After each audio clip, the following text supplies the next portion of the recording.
Arsenal 4, Luton Town 3. And before this game, no one would have expected Luton Town to get 3 goals past Arsenal, but they did. We gave them every opportunity to get back in the game. This crowd didn't need anything. When I say I didn't need anything, there could have been a Luton Town player that sneezed and the crowd would have cheered. So you have to give that to them. That Luton Town fans deserve a fucking round of applause, because if that's the atmosphere that they're setting for their team week in, week out, when they go play at Kenilworth Road, give yourselves a pat on the back. Give yourselves a pat on the back, Luton Town fans. I could hear you in the corner. I'm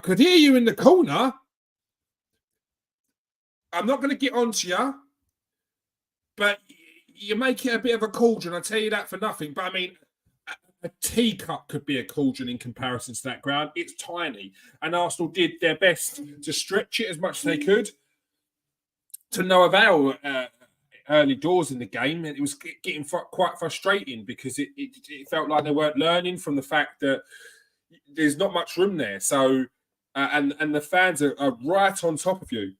I'm not going to do player ratings tonight. I'm not going to. I am going to discuss the game, though. We'll discuss the game in more detail on the Arsenal show with Steve, and we'll discuss all the things that we've missed recently. So I'm not going to do the player ratings, but I am going to discuss the goals, some talking points, and something we can't ignore, because if I ignore it, it'll be fucking stupid, especially considering I'm a goalkeeper myself. Because I'll answer the questions that people are potentially going to be asking. All right. Who we got joining us? Noah. What was that game? Your team had a lot of problems, and Mikel Arteta also almost lost to Luton. The council state that if it weren't for Declan Rice. And this is the same thing we seem to be getting from a lot of rival fans. Coulda, shoulda, drum roll please, didn't. Now, I keep on hearing a lot of fans talk about Arsenal could have done, should have done, couldn't, nearly did, will do, if they did, if your cat's uncle was your father's lost brother's best mate, Arsenal would be relegated. No one cares. No one cares, because you know what? When we look back at who finishes where and who wins the league and who wins the cup and who wins the trophy, no one goes through the games. No one cares. No one looks back and goes, oh, Arsenal nearly lost to Luton. No one cares. No one cares. Arsenal nearly lost to Brentford last season, but if not for the heroics of Reece Nelson, and if not for those heroics, Reece Nelson wouldn't have got a new contract. If not for those heroics, Reece Nelson wouldn't be spoken about in the same light as he does today. Reece Nelson would not be playing for Arsenal if he did not score the winner against Brentford last season. So we could do this all day long. But do you know what? Who cares? Who cares? Luton, for all that this team is a team that come up from the non-league to the Premier League. They've got something at that ground. They really have got something. They have got something. So you give you a round of applause there, Luton Town, because your fans were phenomenal tonight. I would have hated to be there. Maybe even got up in a row because I could hear some of the stuff they were saying. But that's part of football. Do you know what I mean? Calling Trossard a tosser.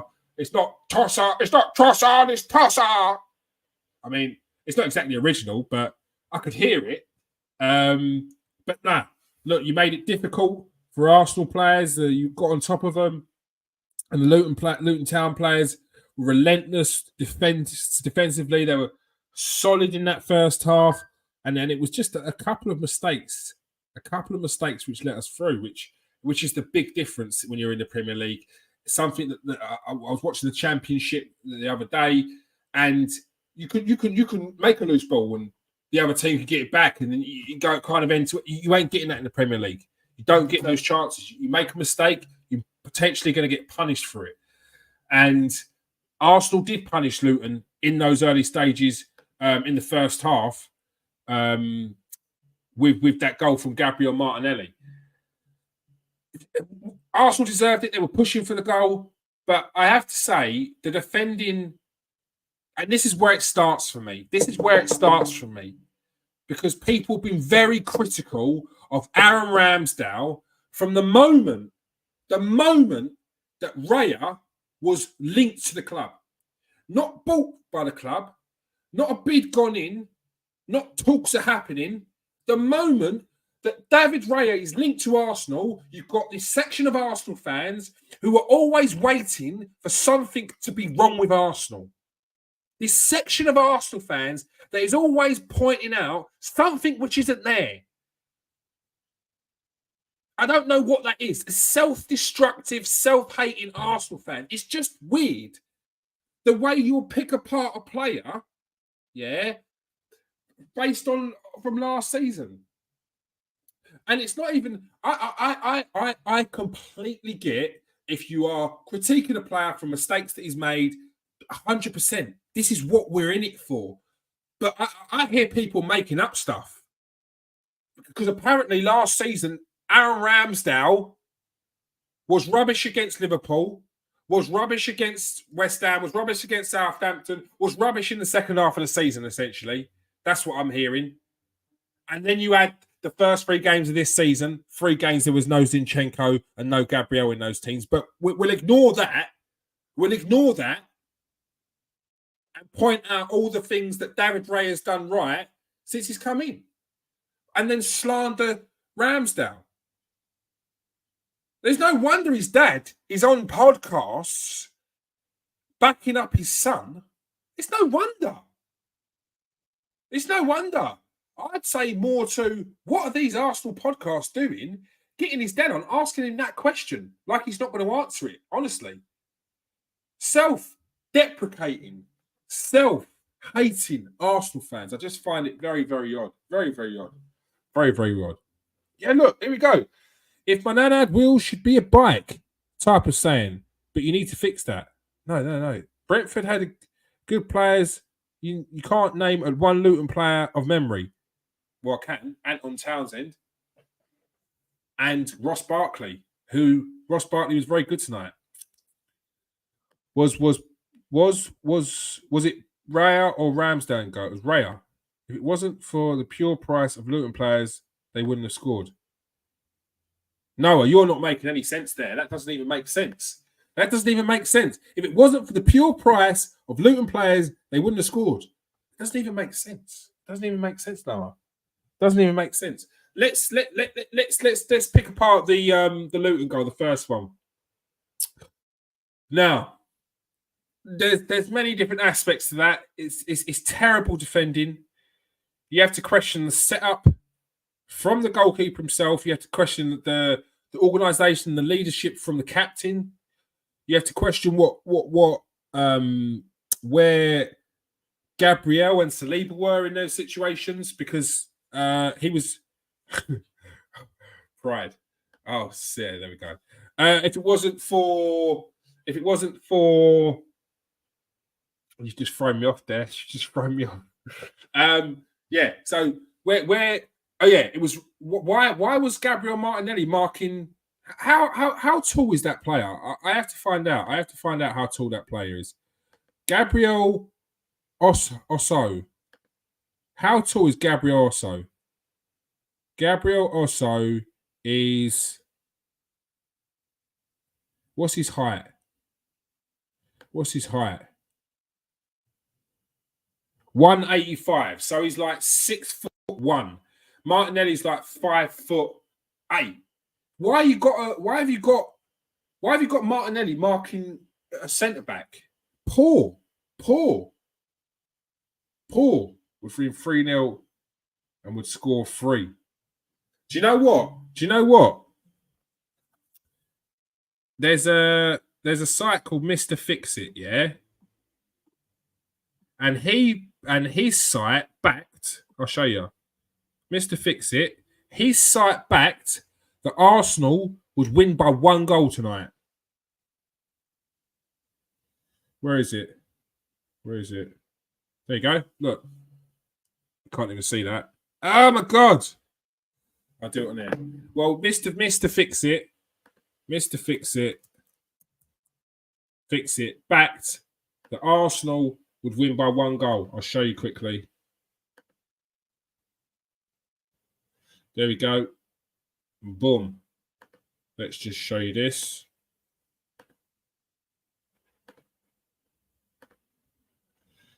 There you go. Arsenal to win by a single goal margin, 3-1.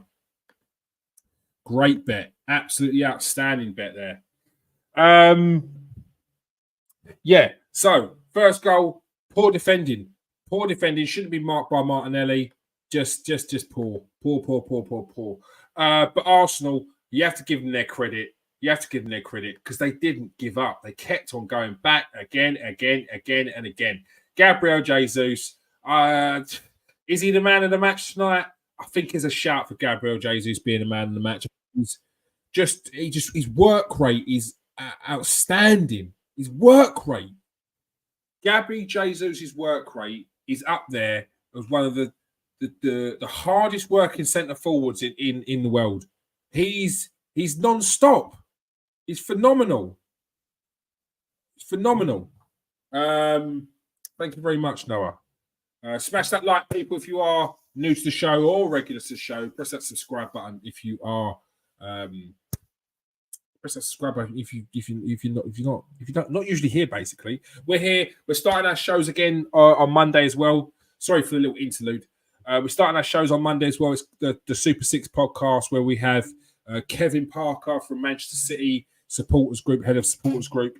We're getting some of the top journalists from UK, top transfer journalists. So definitely make sure you join us. We got journalists from footballtransfers.com.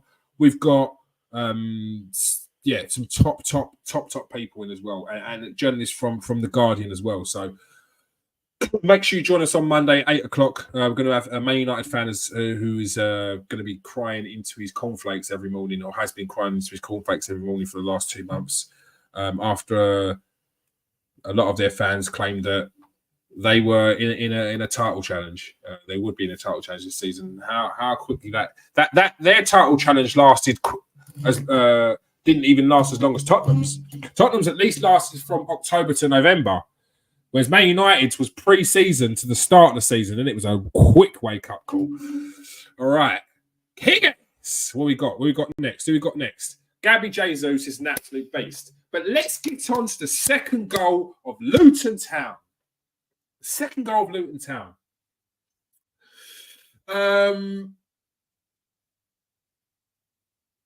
Yeah. It weren't good. It wasn't good. It wasn't good. The crossing should have been dealt with better. David Raya's got underneath it. He's got underneath the ball. There's no drive onto the ball. There's no leap onto the ball. You just stood there. There's no aggression. And in all honesty, the forward didn't even have to jump. It kind of just went on the tiptoes. It was poor. It was poor.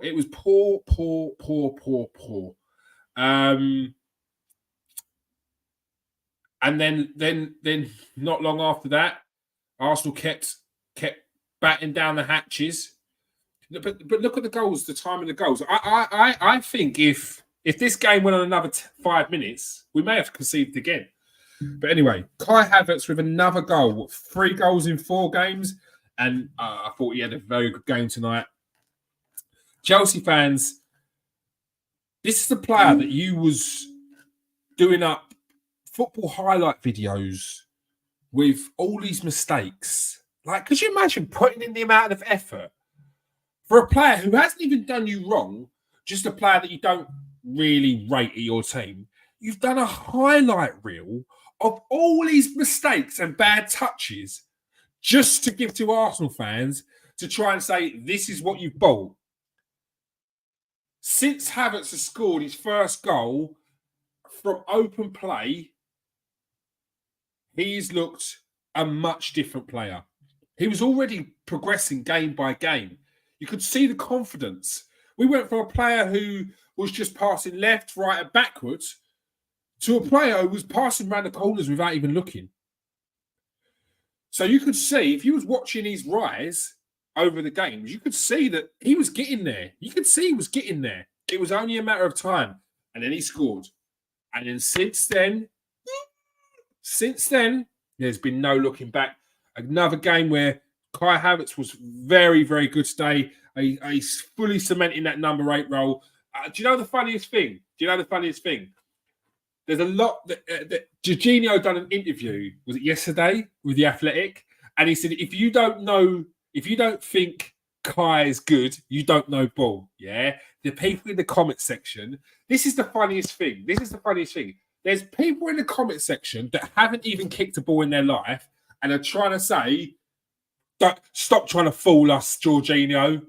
Kai Havertz is bang average. I'm just like, come on, people. This is coming from multiple people saying Kai Havertz is a baller. And look, and still you want to argue with professional footballer, you want to argue with Mikel Arteta, but Kai Havertz was quality tonight. He's cementing this number 8 role. He's cementing this left 8 role. Before we go on, smash that like and subscribe, people. Smash that like. I want to see people smash that like. We've got to get on that top table. Get involved. Don't be shy. Why is Noah the only one talking? Keep going, Noah. Come on. United is like that kid that peaked in school, now works in a chippy. What an analogy. Absolutely outstanding. I think you need 2 backup centre midfielders and a striker that's young and motivated. 2 backup central midfielders. I don't think we need 2 backup central midfielders. I think we need another central midfielder to take over from Partey, because it looks like he's going to go in the summer. And I do think we need a striker to battle it out with Eddie and Gabriel Jesus. And I think they should all be there. I'm not into this buy one, get rid of one. Unless you're going to get in someone who's completely different. Which means like you kind of, it doesn't really see an opportunity for that Eddie if you're getting in like a tall, rangy striker. But again, I don't see us really changing that. I really don't. I just see us getting someone who's a bit like Gabby and can come in and can play when Gabby's not. So yeah. Let's get on to Arsenal's 3rd goal. Kai Havertz. It was kind of a bit of a bundling in the end. But like his persistence, he's today. I was very impressed with his defensive work. There was a couple of lovely bits of footwork just to take it round players. Havertz is a player. If you're going to stand strong and stick to your guns because he was at Chelsea, if you're going to try and get in the comment section still and carry on denying that Kai Havertz is a player, you're going to look silly. You're going to look silly because he's only going to get better and better. Guaranteed by the end of the season, this geezer's got 10 goal contributions. 100%. I said at the start of the season, Trossard will double his goal contributions. Watching Kai Havertz, he's getting 10 goal contributions this season. All competitions, yeah. But he's getting 10 this season. This kid can play. So it's about time everyone backed him in the Arsenal fan base because it gives you an opportunity to stick one up at Chelsea. Do you know what I mean? Their fans are relentless with this stuff. But lo and behold. Oh, sorry, it was Arsenal conceded first to Carl Bartley, didn't they? And then we equalised. Look, Carl Bartley, I thought played really well today. I thought that Doherty, wasn't the best footballer, but he was just up and down that wing. He was just working his nuts off. Andrews Townsend, you could tell the bits of quality they had in their team. I thought that Barkley and Townsend stood out like a sore thumb, and you had the rest of the players around them just running, which is admirable. Which is definitely admirable. They put in a shift. And they deserve to be in the game up until the last minute. But Declan Rice, 105 million already repaid. Tell me it's not been repaid. I'm still waiting for Enzo Fernandez to be better than Declan Rice. I'm still waiting. Where you at? Because what's going on? Here we go. Let's have a look at the tweet that I put up about Enzo Fernandez. Enzo Fernandez. What's going on? Here we go. Kieran. Yeah, basically, I put up a tweet saying, stop trying to tell me that Enzo Fernandez is better than Declan Rice. And the Chelsea fans, to their credit, they got involved. They fully got involved. But no. Enzo Fernandez still ain't turned up. You told me he was going to be a better player than Declan Rice. Ain't even turned up. Declan Rice has scored 2 winners for Arsenal. 2 winners. Last minute winners. If you want £105 million worth of money, yeah, you're getting the clutch players. You're getting players that make a difference when it counts. You're getting players that when you can't do it, they do it for you. Grab you by the scruff of the neck and win that game for you. And who done that again? Declan Rice. Come on. How are you doing, Galvo? Good to see you, mate. Good to see you. What a result. Mad performance. Bench looked wildly like outside of Trossard and Zenner. Yeah, it did. But we have to get onto the main crux.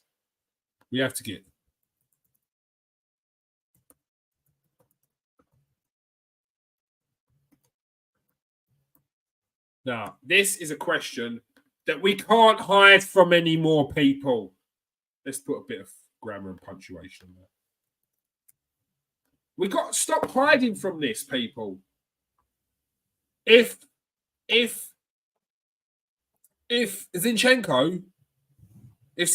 makes 2 mistakes tonight, yeah, and in previous games you're looking at Zinchenko and saying, "Oh, he's a bit shaky," but we still won, but Zinchenko's a bit shaky, and Zinchenko makes these 2 mistakes tonight. What are you saying? Are you going to look at stats and tell me that, oh no, it's clear why Zinchenko's playing? Or are you going to tell me on the eye test that it's time to change it around a little bit? Do you know what I mean? Because I am sick to the back teeth of people trying to tell me these things based on stats. When you're adding no nuance or context to the stats. You want to tell me that Ramsdale in the first 3 games conceded goals, and which Raya didn't in his first 6. Yet you don't want to mention the fact that Gabriel didn't play and Zinchenko didn't play. We're just going to ignore that. Timber came in for Zinchenko, was out after 13 minutes. Are we just going to ignore that? Yeah? Just ignore that because it suits your argument. No. I've been perfectly fair. When Ray has done well, he's done well. When he's got away with stuff, I've not even said anything. I've not. Because I don't think you should be piling the pressure on a player who's new to the club. He's settling in. And in the grand scheme of things, the things that were kind of a bit wrong, weren't great, they had no major effect on the games. They had no major effect on... We still won. We got points. So there's no point in dwelling on the fact. Yeah? But it's got to the point now that I can't ignore it. Because it feels like it's going to be in a game which is going to cost us. And tonight it nearly cost us. If not for Declan Rice, that last-minute goal, that game, those 2 mistakes have cost us. And I'll go back to the first goal because any goalkeeper, the goalkeepers out there, because you know what I'm talking about on that first goal. I'm not saying David Raya should have claimed it because I don't think he should have claimed it. But who's organising that defence? Why is Gabriel Martinelli on their centre back? Why is Saliba and Gabriel both not marking two of the tallest players in the pitch? What's going on there? Who's organising that defence? These are the questions that I ask. So what happens next with David Raya? Because you can't ignore it anymore. You can't ignore it. No matter how much you wanted Raya in goal, you can't look at those two mistakes and tell me that Aaron Ramsey doesn't deserve to go back in the team. You can't. You can't. It's the simple and straight facts. It's the simple and straight facts of it. I'm just calling out what is the obvious. We could pretend that the goals, the mistakes weren't mistakes. We could pretend whatever, but they were. They were, and they nearly cost us tonight. So I'm asking Mikel Arteta, what's the plan now? What's the plan now? Because the talk of rotation, the talk of keeping your shirt, the talk of earning the place in the team, it's losing validity. Validity? That's not even a word. Oh my God, forget that. What am I talking about? But my mind's gone blank. I can't even tell you. My mind's gone so blank there, trying to work out the word now that I can't even think of what the word's meant to be. I'm going to have to think of another word. It's losing any credibility. I think I've matched two words together. Credibility and... No, it's gone. It's losing credibility on that argument. It is. It is. It is. Losing credibility on the argument there, Mikel. And we all back the process. We love the process. We love the do you know what?